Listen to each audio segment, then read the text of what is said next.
So I'm Gib Thurman. This is my dad, Bill Thurman. We're kind of the head up of the steam team here at the Western Missouri Antique Tractor Machinery Association, and we're going to kind of walk through some of the engines that are on display here. And we'll start with this 1919 25-horse Russell. This was built in Massillon, Ohio, and it was shipped to up by Parkville, Missouri, where it spent the majority of its life on a sawmill.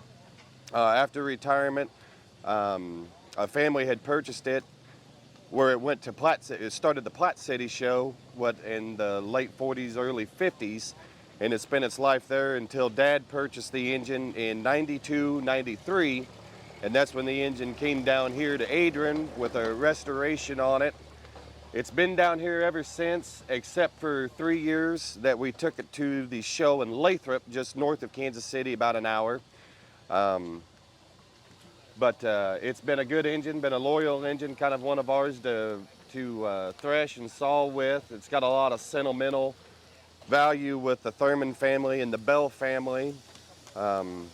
Since James, who he and his dad owned this engine, started me running another engine that will look when I was knee-high to a grasshopper. What do you... Oh, that about sums it up. A man, a few words. We've owned the engine right at 35 years, so. So we'll just kind of follow right on down the line. This is one of our newer engines here. We own this engine with Jimmy and Jesse White down out of southern Missouri. This is a 1920 28-horse Minneapolis engine built in Hopkins, Minnesota. This engine was bought and sold new to Reno County, Kansas, where it ran a threshing rig for several years up until we think about the late 30s. From there, it was sold to a gentleman up in Baldwin City, Kansas, where it kind of went into a semi-retirement. We don't know if he fired it, or if he did, it was a couple times. The engine was then sold and went to Bellevue, Illinois, to the Heat family. At that time, Jimmy, Jesse White, myself, and Dad had owned a 25 double-cylinder Nichols and Shepard that their grandfather had bought new. When they found out we had that engine, a trade was then agreed upon, allowing us to have this engine, and this is a fine engine. The boiler's like new on it. It's lived a good life. It's all original. You can still see a lot of the original factory pinstriping on it.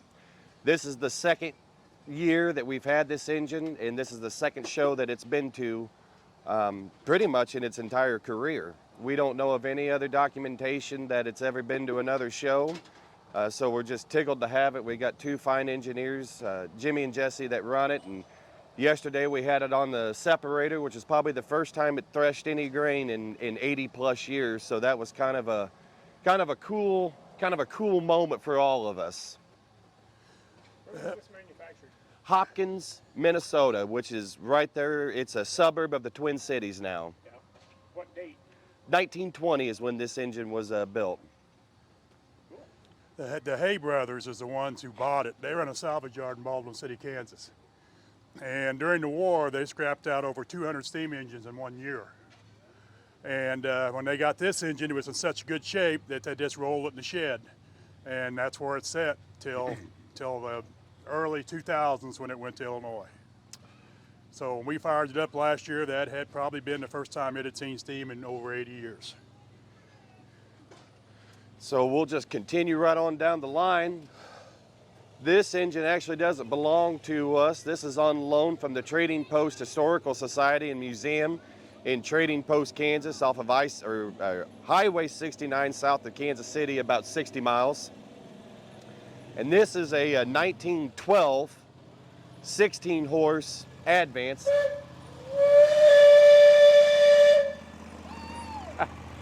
1912 16-horse Advance that was produced and built in Battle Creek, Michigan. Well, you know the history on this one more than I do. Yeah. Trading Post is just a little, about 30 miles west of here. Real deep history on Trading Post. John Brown came from Trading Post, basically where the Civil War started. Maridicines Massacre happened over there. Anyway, they had a little local museum over there, and in the very early 80s, for 2 years, they had a threshing show. And one of their members went up to Nebraska and purchased this engine to run it at their show. And show only lasted about 2 years. They just never could draw a crowd for other obvious reasons. So the engine sat over there in their barn for at least 40 years until we approached them about getting it over here, doing the restoration work on it, getting it running again. They give us a lease on it. They were really, really good people to work with. So it was a win-win for both of us. They get free advertising, and we get the engine, and we get to bring it back up to get to run it again. So can't say enough about the Trading Post Historical Association. They're a good bunch of people. Great people to work with, and so yeah, this is actually kind of first time it's been to a show since 70. Yeah, be 82 be the last time it was out and about. So yep, we're proud to have it. Proud to have it. And then right next door is the bigger brother, and this is a 1906 22 horse Advance, also built in Battle Creek, Michigan. This engine, there's not very many shows you're going to go to that's got a display like we do. We've got the original engine and separator that ran a threshing rig in Minnesota from 1906 until they retired when the combine started taking over in the 30s. And so every year we try to make it a point to have this engine belted to the wing feed Nichols and Shepard separator to continue threshing, because where else are you going to go that you get to see the same outfit still doing what it done 115 years later? So it's Dad got this engine out of the Le Sueur area of Minnesota. This engine here, there's a show up there, the Scott Carver show. This engine helped start that show and spent many, many years there. Dad had a 9.5 by 10 Frick engine that we lost our religion to with that engine several times. And there was a gentleman up in that area that wanted an engine to put a new boiler on so he could run it in Minnesota. And Dad said, I've got the perfect candidate for you. He said, I tell you what, if you buy this engine, I'll trade you the Frick for it. And so that was in 2001 or 2002 when that trade went down. And the engine's been here ever since. It's like the Russell, it's kind of one of our favorites, especially when we got it hooked up to the separator, because you're reliving history. You're putting yourself right back into it. So it's another one that we're very happy to have and in the collection.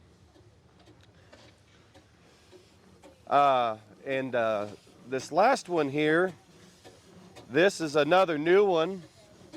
Actually, this is the first time this engine's been here, and this is our feature engine for 2023 here at the show. And this is a 1920 20 horse cross compound Reeves engine, and this engine was built in Columbus, Indiana. The history of this engine, we're pretty sure this has always been a Missouri engine. We were able to find and acquire this engine out of southern Missouri, down by Wheatland. There's a lot of historical significance to this engine with us. The owners of this engine back in the 70s and 80s was Bob and his father Hod Thomas, which Bob and Hod done a lot of work to help get our steam program working here at the show. Bob had built a beautiful half-scale 32 Canadian Reeves engine, and he still living. He brought that engine down to our show every year. Our stationary engines, he helped get those going by making different parts. He was just a world-class machinist.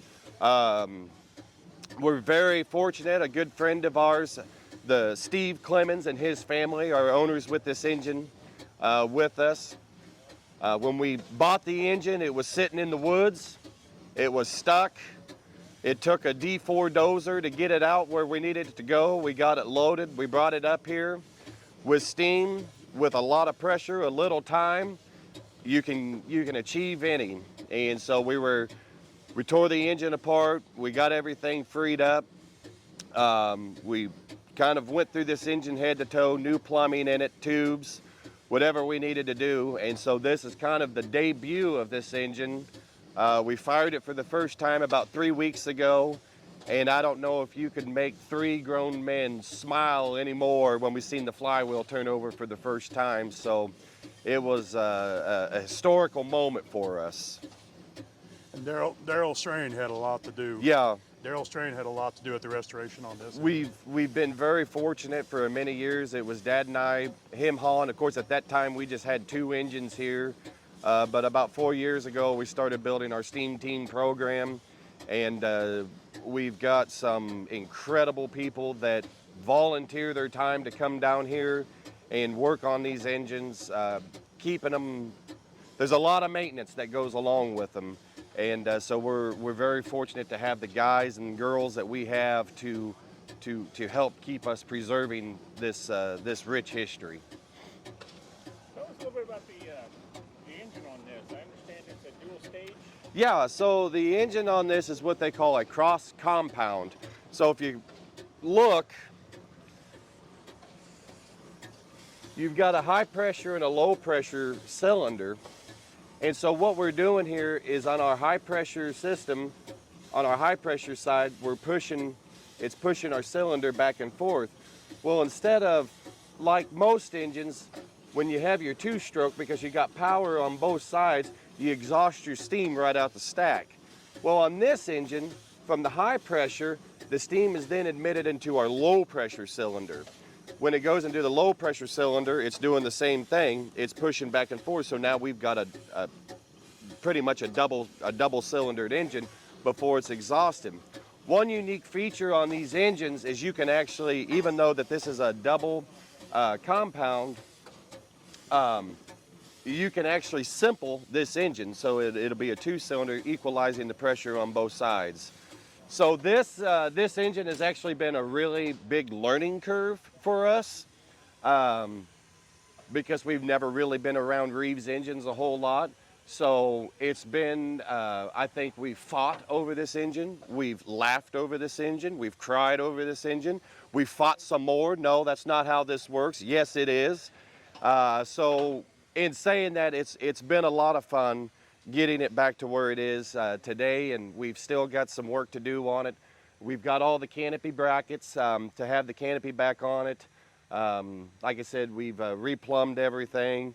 We got the tanks cleaned out and sealed back up, so it's a work in progress, and we're hoping that by next year, if you come to the show, you won't even recognize this engine. Well, the other thing, we do have some other engines on the grounds that are very historic. I don't know if you've seen the Gar Scott up by the machine shed. That was donated permanently on loan by a family in Nashville, Tennessee. That engine was shown at the 1904 World's Fair in St. Louis. His grandpa went to the World's Fair. The engine was sitting there. He told the company man he wanted to buy it. Well, that engine was especially built so they could take it places. They made it shorter than a regular 16 or 22. 18. It's an 18 horse Gar Scott. So it was specially built. The guy said, I can't sell that to you because we built this engine to take it to the World's Fair and all that. We can't sell that engine to you. So he immediately went to the local railroad station where the telegraph office was and telegraphed the Gar Scott Company personally and talked to the owner of the Gar Scott Company, and he says, you got an engine down here, I got the cash, he won't sell it to me. So they sold him the engine. He had to wait until after the World's Fair to take possession of it, but that is we're gonna hopefully get that one in this year and start working on it. We got 2 engines behind us, 16 horse Frick and a 22 horse Buffalo Pitts that are in the process. Contractor special. Yeah, and the Buffalo Pitts is a contractor special, and when we get that one going, it is the only known contractor special of that size to exist. So that's a very rare engine too. We also own these engines with the Shan Johnson family up in Parkville, Missouri. We also own a 25 horse Buffalo Pitts with them. That is the only one known to exist. So we've been really privileged to own some rare pieces of machinery.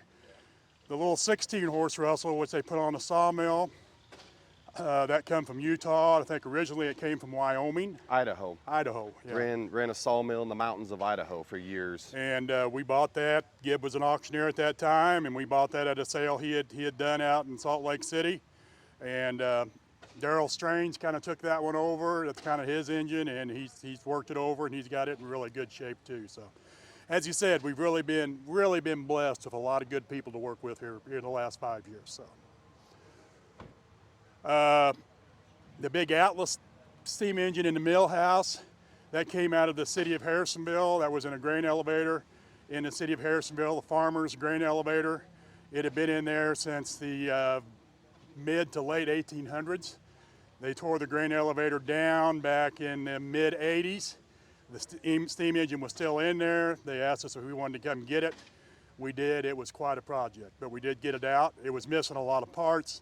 And as Gibb said, Bob Thomas, who was the owner of this engine, he just went in and looked at it, did a couple measurements, came back with all the parts, and the thing's worked ever since. So he was a very talented man. Yeah. Red Ball Special sitting right there. That was built by a longtime member named Jim Bellis. Jim Bellis. He built that all from scratch. And Yeah, the other Red and Ball that little there. portable up there, he built that all from scratch. He used to come up and run them all the time. He passed away probably at least 10 years ago. And we have an individual. The grandson Yeah. is getting involved with us now. He came up this year and wanted to From- know if we knew where the engine was. And we told him it's sitting there in the shed. So we pulled it out this year because he wants to restore it. And we could get it back to going. So he came, he contacted us, and he lives down in Pensacola, Florida, or that area down there. And I think he was up here the very next day to look him over, and in talking to him, he was hoping to be here this weekend, but unfortunately life events get in the way. I think he told me he was fishing, which I get it. I'd probably fish too. But he's already got all the plumbing for it. We walked through everything he needs, so we're really looking forward to having him back involved or getting involved and getting 2 more engines to the line. So it's every year it seems like our STEAM program here is growing and multiplying, not only just with engines but with engineers. We've got a friend of ours, Nick, who come to us from Minnesota. We've got the Johnson family from Brookings, South Dakota, that's came down to be a part of us. The Johnson family from Oklahoma and Kansas that's coming over. So it's not just locally with our STEAM team; it's nationally. So we're very blessed and we're very fortunate. Then the last one would be the 22 Minneapolis. They came out of Elk City, South Dakota. We've owned it, I don't know, 5, 6, 7 years, 8 years. 2017. It's 100% complete. We just need to do a restoration on it. We'd be the third owners of it. A local blacksmith had owned it up there, bought it from the original owners, and we just need to get it in and get started on it. We try to stay on a project. When we get one in, we try to stay on it until it's done.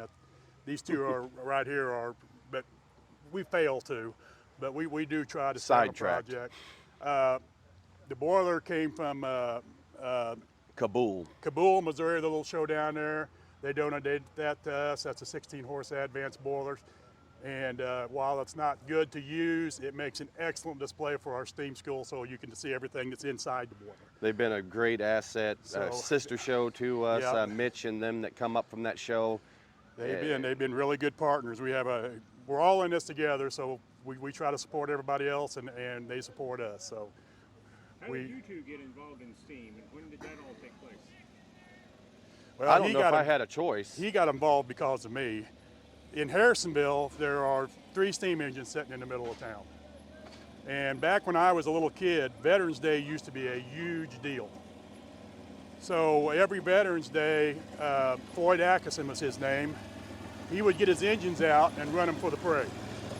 And when I was 4 years old, 5 years old, I went up there and I seen that, and I was just absolutely taken by it. I went home that night and tried to build a steam engine out of coffee cans and everything else. It didn't quite turn out. I always loved them.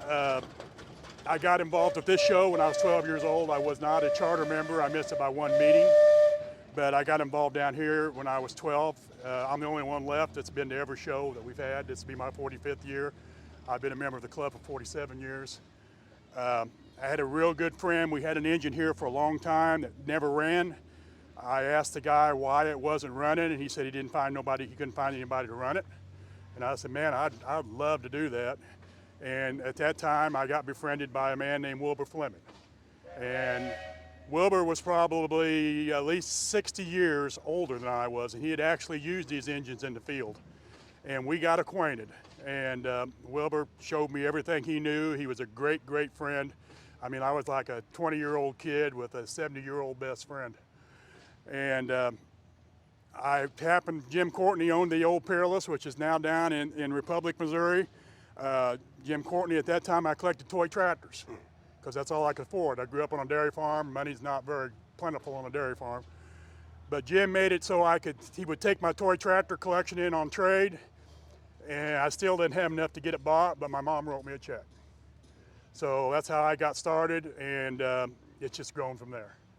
But it's been a good life. I don't regret any of it. These are some of the best people in the world that mess around with these things. I say the iron is one thing, but it's the friendships and the camaraderie that comes with it. That's what keeps us going, and it's the reason that, you know, we've got people that drive 12, 14 hours to come see us, and we turn around and drive 12, 14 hours to go see them.